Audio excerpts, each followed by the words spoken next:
Arvo Kruusement. Kruusement on soliidne ja hea rühiga.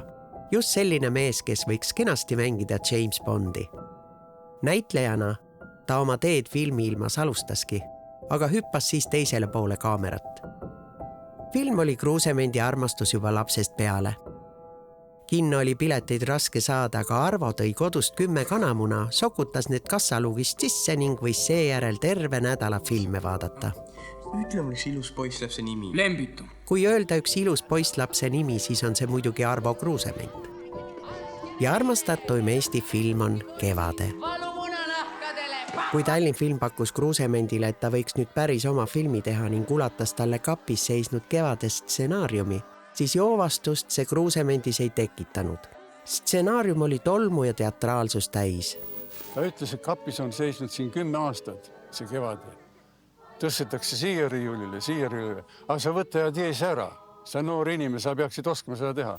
Siis sõitis Kruusement Palamusele, hingas sama õhku, mis Oskar Luts ja tema tegelased ning hakkas filmile ise käsikirja kirjutama. Lavastaja Arvo Kruusement on toonud võtteplatsile ehtsa Kevade. Ja muidugi näitlejaid otsima. Need lapsed, kelle ta välja valis, mäletavad seni ajani Kruusemendi hüüatust 3G-ga möga. Siin ei tehtud hinnaalandust kellelegi, isegi mitte lastele. Poisid, tähelepanu! Alga! Õige maagus. Ei tohi! Maailmas on palju asju, mida ei tohi, aga ikka tehakse. Tehke kiir, mis te iganes soovite. Kuid mind jätke rahule. Nõõ! Teele! Kevadele järgnes suvi ja sügis.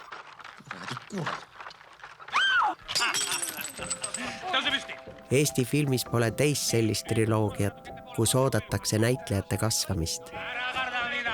Küll sa sunnik tead mille eest. Et need samad näitajad läksid läbi 3 filmi. Ma arvan, et see oli õige tegu. Juuli!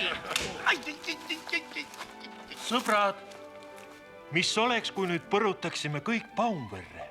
Igatahes, kui oli esietendus, eks ole, siis olid kutsutud ministeeriumist need finantsosakonna daamid. Ma kaua aega ei julgenud minna nende jutule, et mis nad ütlevad. Lõpuks võtsin südamerindu ja läksin ja vabandasin, ütlesin, et ütelge nüüd ausalt, kas andsite ilmaaegu raha mulle 500 000 rubla oli see eelarve. Ütlesin, et ei, mitte ilmaaegu. Seda oli vaja. Väga hea, et tegite.